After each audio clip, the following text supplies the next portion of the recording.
అందరికీ మామూలుగా ఇంటి దగ్గర నుంచి భోజనాలు వస్తాయి, మాకు కొందరు క్యారియర్లు వచ్చాయి. భోజనం చేస్తున్నాను తిరిగి చూస్తే ఒక్కటే విడిగా కూర్చున్నాం కాబట్టి ఇంటికి దగ్గర నుంచి క్యారియర్ అయిన వాటికి వీళ్ళు భోజనం అరేంజ్ చేయాలి.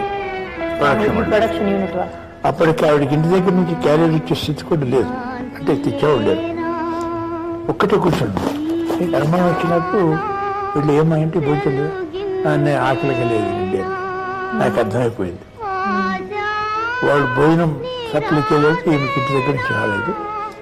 ఇది పిలిస్తేనే రమ్మ భోజనం వద్దన్న, ఏదమ్మా నువ్వు వస్తే అప్పుడు నేను అప్పుడు భోజనం అంటే అప్పుడు కళ్ళు పెట్టుకుని వచ్చిందే భోజనం. ఇది ఒక్కసారి తలుచుకుంటే సావిత్రి నా పిక్చర్లో ఉంటే చాలు అనుకున్న రోజులు ఆవిడ. ఈ స్థితి అంటే ఆ స్థాయి నుంచి కొంచెం తగ్గగానే మనుషులు చెప్పగా ఎలా ఉంటుంది. ఈవెన్ ప్రొడక్షన్ బాయ్స్కి కూడా ఆవిడ ఇంపార్టెన్స్ లేకుండా పోయింది.